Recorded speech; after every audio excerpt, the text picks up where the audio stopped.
The corruption trial of former President Jacob Zuma is set to resume once again tomorrow. This comes after an attempt by his legal team to remove Billy Downer as prosecutor over claims of bias.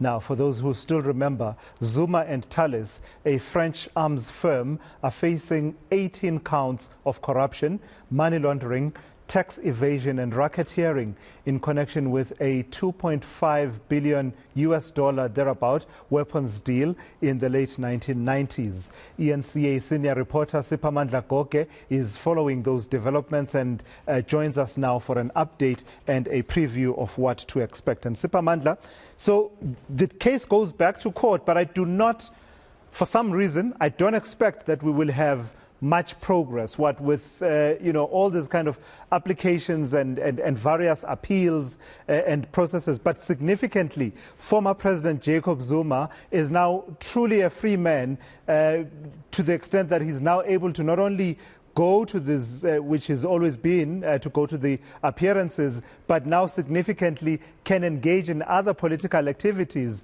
that go hand in hand with these court appearances.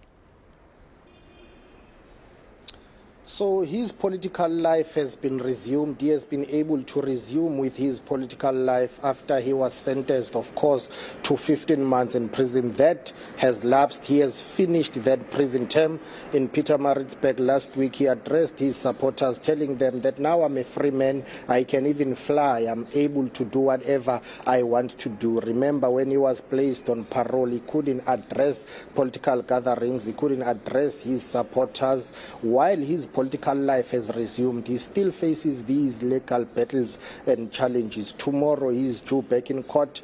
The 17th of October was set down as the holding date for his fraud and corruption trial, but nothing significant will transpire tomorrow. It will be a postponement simply because, according to Judge Piet Koen, I think months ago, when he said we have to sit out these legal processes, these applications and these appeals by the former president, much to the frustration of the NPA, the former president saying, well, I'm exercising my legal rights here, my constitutional rights. Even Judge Piet Koen saying, well, the law provides for any citizen of the republic to go ahead and lodge these applications and these appeals. So therefore, we need to have all of them exhausted before we can get underway with the corruption trial of the former president. So tomorrow, we expect that proceedings will be very brief. The date was set down as the holding date pending the outcome of the former president's application to the Constitutional Court.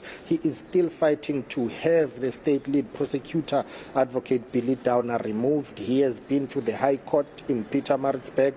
Judge Piet Koen dismissed that application. He proceeded to the Supreme Court of Appeal and tried to have Justice Maya at the time, who was at the Supreme Court of Appeal, to say, please look into this matter and apply your mind. Well, Justice Maya at the time said there are no prospects of success, dismissed that. The former president applied again for the reconsideration application. So now, on the eve of him appearing in court on Monday, last week he decided to go to the Constitutional Court, still fighting that matter of Advocate Billy Downer, where he says he is biased in this matter. He does not believe that he will get a free trial if he continues to prosecute him. He says he's got a personal vendetta against him, and all those allegations by the former president have been dismissed by Billy Downer himself and the NPA, saying they've got the best man to prosecute this matter. So tomorrow we expect that proceedings will be very brief. The court will be briefed about the pending application by the former president.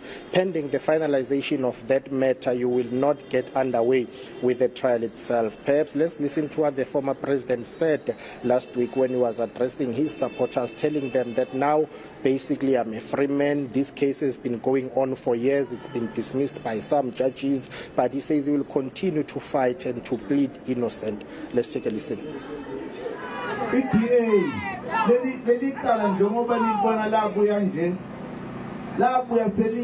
Out and out a political challenge by the DA. Bangasekhona ukuthi kunecala lenziwe. Base beqhubha ipolitiki. lo mshushisi lo engimbophile manje waye inkantolo leyonikeza ubufakazi ukuthi kufuneke ngiboshwe noma kumnyama noma kubomvu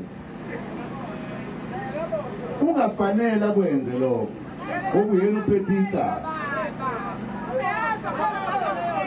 labuye icala selahamba lakhishwa ngabashushisi uyayibona ukuthi akusekhona ukuthi kuboshwe umuntu owonile la sekuyipolitiki vele laliyipolitiki kwasekuqaleni base kufakazwa ukuthi kupolitiki lo hayi ke uma kupolitiki kubopha umuntu siyambopha nathi sokubonakala phambili.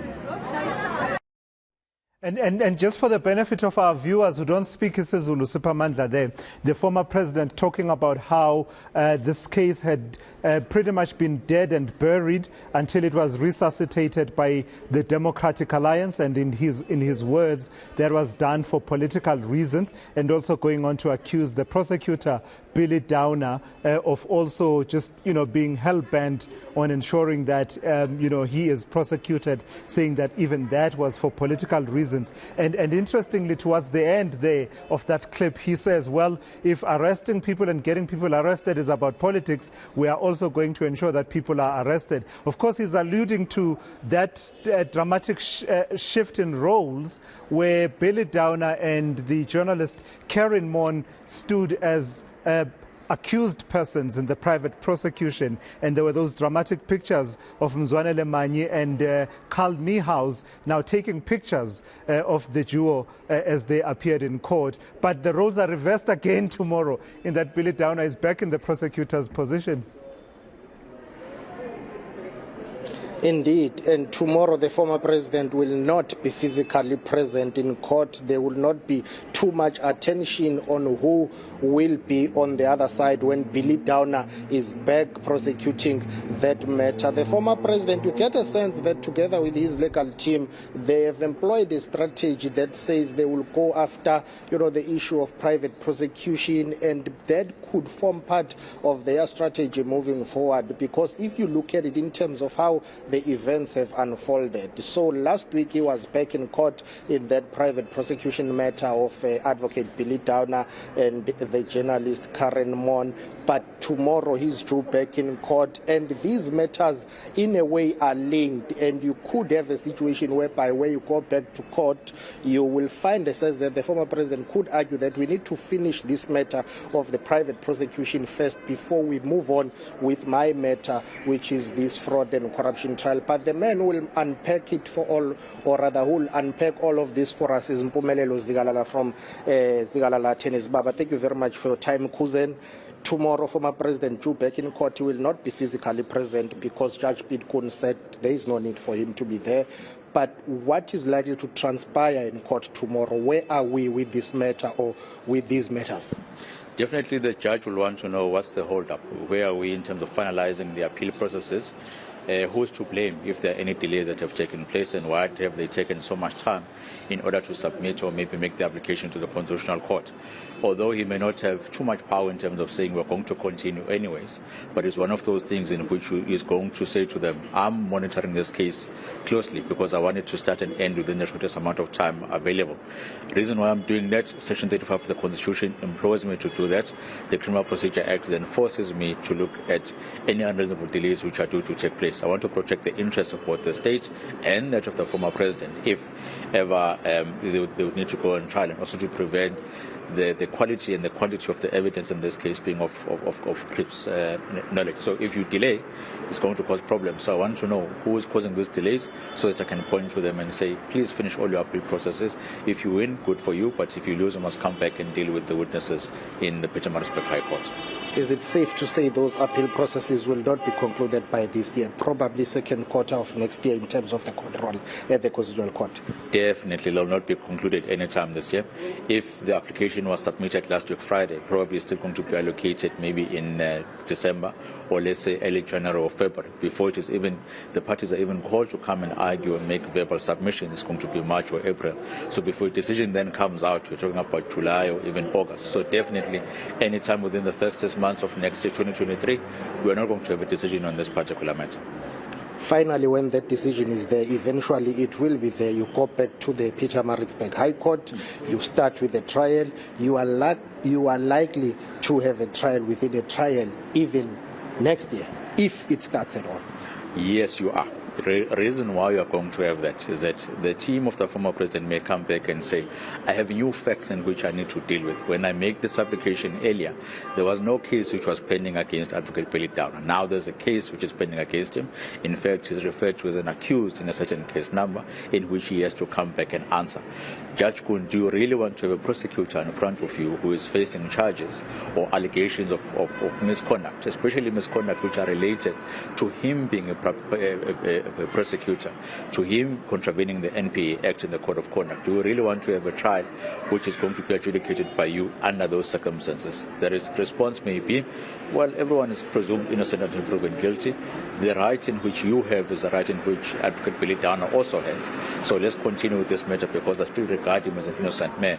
But definitely there's the fight and submissions in which will have to be regarded or taken into account by the court before the court can continue. But it's going to be a very long road before we get to the finality of this matter.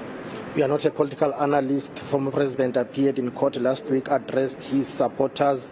His prison sentence is over. He has resumed with his political life. Moving forward, what do you foresee happening when he appears in court? Tomorrow there will not be too many people supporting him because he will not be physically there. I think the numbers that sold in the initial stages may come back in terms of them being there. And maybe dates which could have been arranged being prolonged. Maybe they could be brought in a bit closer to say, now you're a free man, you can get to court at any time in which you are required to be here. But what will determine the amount of times that they go back to court is the readily availability of the Constitutional Court, its ability to start and hear the application as soon as possible, because it doesn't serve any purpose if you arrange a date in which you know very well that the matter will not be dispensed with. So the Judge will then say, let me give the Concourt enough time, at least now I know that the Concourt is going to hear the matter. The only thing that I'm waiting for is the finality and the last judgment. So let me give them expectation and say maybe next year, July, if he's prudent, and then that's when we'll come back to the Pietermaritzburg High Court to continue with the matter. So tomorrow we are going to get another holding date? Definitely. It has to be a holding date before you move on to the actual trial. The former president is within his constitutional rights, legal rights, to file that application to the Concourt. It's the legal recourse that allows him to do so. But what do you make of the timing? On the eve of him appearing in court, he files that application. Well, it would be a bit difficult if you haven't looked at the papers. But one may say, why did you wait so long before you filed this particular application? And the response would be, well, it's within my right. I have filed an application within the stipulated time. Those time frames were put there for specific reasons. I've clearly complied. So what's the issue? If I need to protect my rights, I must do so at all costs. And that is what I've done. Bumelelo Zigalala is helping us unpack this matter as the former president is due back in court tomorrow. He will not be physically there. His foundation has said that there is no expectation for him to be there, but the matter will continue. It has to be on record in court, and it will be a postponement, another holding date. All right, let's leave it there. From the team in KwaZulu-Natal, eNCA's senior journalist there, Siphamandla Goge, previewing the court case that is going ahead tomorrow, a holding date for the matter State versus Zuma.